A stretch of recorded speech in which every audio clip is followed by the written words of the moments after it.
Hi friends, welcome to my channel. என்னங்க பார்க்கவே சூப்பராக இருக்கா? இன்றைக்கி நான் ஒரு பட்டாணி கிரேவியோட தாங்க வந்திருக்கேன். இது சப்பாத்திக்கு நான் சைட் டிஷ்ஷாக செஞ்சேன். அவ்வளோ சூப்பராக அல்டிமேட்டாக இருந்தது ஃப்ரெண்ட்ஸ். அதை தான் உங்களோட ஷேர் பண்ணிக்கலாம் அந்த வீடியோலன்னு சொல்லிட்டு தான் நான் வந்திருக்கேன். நீங்கள் இதை மாதிரி செஞ்சு சாப்பிடுங்க ஃப்ரெண்ட்ஸ். இப்போ இது இந்த சீசனில் நமக்கு குளிர்காலத்தில் தான் நமக்கு இந்த பட்டாணி சீசனில் பச்சை பட்டாணி, நமக்கு உலர்ந்த பட்டாணி எல்லா சீசன்லையுமே, காஞ்ச பட்டாணி எல்லா சமயமே நமக்கு கிடைக்கும். நம்ம ஊற வச்சு பிரியாணி செய்வோம். இருந்தாலும் இந்த சீசனில் இந்த பச்சையே நமக்கு கிடைக்கும் போது இதை மாதிரி நீங்கள் செஞ்சு சாப்பிடுங்க. அந்த டேஸ்ட் நமக்கு அல்டிமேட்டாக இருக்கும் ஃப்ரெண்ட்ஸ். அதுதான் நான் உங்களோட ஷேர் பண்ணிக்கலாம் அப்படின்னு சொல்லிட்டு நான் அதுக்காக என்னென்ன தேவைன்றதை உங்களோட ஷேர் பண்ணிக்கிறேன். நான் 3 வெங்காயத்தை சாப் பண்ணி வச்சுருக்கேன். ஒரு 10 பல்லு பூண்டை உரிச்சு வச்சுருக்கேன். பட்டாணியை நான் உரிச்சு கழுவி வடிகட்டியில் வச்சுருக்கேன். அடுத்தது 5 மீடியம் சைஸ் வெங்காயம், 5 தக்காளி கட் பண்ணி வச்சுருக்கேன்.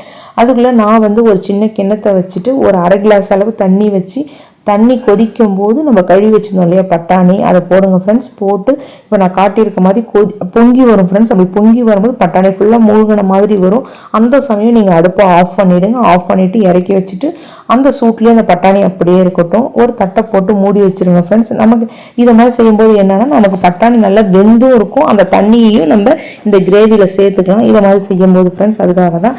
அடுத்தது நான் ஒரு பேன் வச்சுட்டு நான் 4 ஸ்பூன் எண்ணெய் போடுறேன். இதை மாதிரி நீங்கள் தோண எண்ணெய் போட்டால் தான் ஃப்ரெண்ட்ஸ் இந்த கிரேவி யாராலும் எண்ணெய் பிரிஞ்சு வரணும்.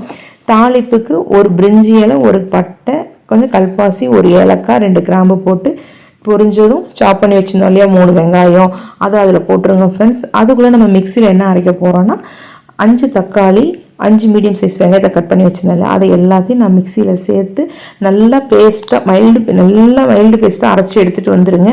அதுக்குள்ளே இப்போ நான் பூண்டும் உரிச்சு வச்சுருந்தோம் இல்லையா, அதுவும் ஒரு துண்டு இஞ்சியும் அதில் போட்டு நல்லா நெய்யை தட்டி போடுங்க ஃப்ரெண்ட்ஸ். அப்போ தான் நமக்கு டேஸ்ட்டு நல்லா இருக்கும்னு பாருங்கள். நெய்யை தட்டிட்டேன். இப்போ வெங்காயம் நமக்கு சுருண்டு வந்திருக்கு. அப்போ இந்த பூண்டையும் போட்டு எண்ணெய் பிரிகிற அளவு அதை வதக்குங்க.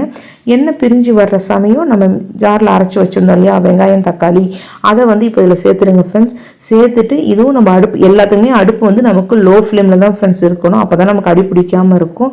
இப்போ நான் இந்த குருமாவுக்கு தேவையான உப்பை போட்டுடுறேன். அடுத்தது மஞ்சள் பொடி, காரத்துக்கு தனி மிளகாய் தூள், அப்புறம் மசாலா வாசனை கொத்தமல்லி தூள் 1 ஸ்பூன். உங்களுக்கு கலருக்கு தேவைன்னா காஷ்மீரி மிளகாய் தூள் நான் போட்டிருக்கேன். உங்களுக்கு தேவைன்னா போடுங்க, இல்லை நீங்கள் ஸ்கிப் பண்ணிக்கோங்க. உங்களுக்கு தேவையான அளவு நீங்கள் காரத்துக்கு இன்னொரு ஸ்பூன் வேணாலும் மிளகாத்தூள், நீங்கள் தனி மிளகாத்தூள் சேர்த்துக்கோங்க ஃப்ரெண்ட்ஸ். இப்போ பாருங்கள் எல்லாத்தையும் போட்டு நல்லா கிளறிட்டு ஒரு தட்டை போட்டு அப்படியே மூடி வச்சுருங்க ஃப்ரெண்ட்ஸ். இப்போ இது எல்லாமே லோ ஃப்ளேமில் இருக்கும்போது நமக்கு எண்ணெய் அப்பப்போ பிரிஞ்சு வரும். எடுத்து ஒரு தடவை நம்ம இது மாதிரி கிளறி விடலாம். இதனால நம்ம லோ ஃப்ளேமில் இருக்கிறதால கண்டிப்பாக அடி பிடிக்காது ஃப்ரெண்ட்ஸ். இப்போ பாருங்கள் நல்லாவே நமக்கு எண்ணெய் பிரிஞ்சு மேலே மிதந்து வர ஆரம்பிச்சிருச்சு. இந்த சமயமும் நமக்கு இப்போ நான் எடுத்து ஒரு தடவை கிளறிட்டு இது வரைக்கும் 3 தடவை நான் செஞ்சுட்டேன் ஃப்ரெண்ட்ஸ். செஞ்சுட்டு இப்போ நம்ம ஊற தண்ணியில் போட்டு வச்சிருந்தோம் இல்லையா பட்டாணி, அதை எடுத்து இப்போ நான் அதோட சேர்த்துட்டு கொஞ்சோண்டு மட்டும் நான் நிறுத்திட்டேன் பட்டாணி. அதை இந்த இடிக்கிறதுல போட்டு கொஞ்சம் லைட்டாக இடித்தாலே போதும் ஃப்ரெண்ட்ஸ். இடித்து சேர்க்கும் போது அந்த டேஸ்ட்டு அது ஒரு அல்டிமேட்டான டேஸ்ட்டாக இருந்தது ஃப்ரெண்ட்ஸ். அது மாதிரி இடித்து நீங்கள் சேருங்க, ரொம்ப சூப்பராக இருக்கும். அதையும் நான் அதோட சேர்த்துட்டு நல்லா கிளறி விடுங்க ஃப்ரெண்ட்ஸ். கிளறிட்டு திரும்பியும் ஒரு தட்டை போட்டு நீங்கள் மூட வேண்டியதான். அதுக்கு முன்னாடி நமக்கு ஃப்ரெஷ் க்ரீம் ஏதாவது சேர்ப்போம், அது இல்லைன்றதுக்காக நான் ஒரு 1/4 கிளாஸ் அளவு இப்போ இதில் பசும்பால் காய்ச்சி ஆற வச்சுருந்தேன். அந்த பாலை அதில் சேர்த்துட்டேன் ஃப்ரெண்ட்ஸ்.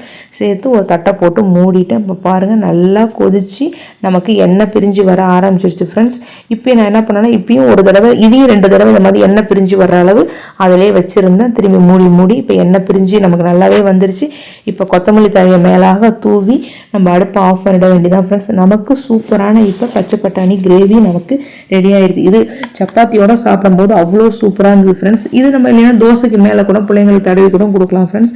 அவ்வளோ சூப்பரான நமக்கு ஒரு இதுதான். இப்போ சைவம் சாப்பிட்றவங்க எல்லாமே என்ன பண்ணலாம்னா இதை மாதிரி ரொம்ப ப்ரோட்டீன் இல்லை அதிகம் ஃப்ரெண்ட்ஸ். இதை மாதிரி நீங்கள் செஞ்சு சாப்பிடும்போது நான்வெஜ்ஜில் இருக்கிற அளவு இதில் ப்ரோட்டீன் நமக்கு கிடைக்கும். என்னோட வீடியோ பிடிச்சிருந்தா சப்ஸ்கிரைப் பண்ணிக்கோங்க. பக்கத்தில் இருக்க பெல் ஐக்கானே டச் பண்ணிக்கோங்க ஃப்ரெண்ட்ஸ்.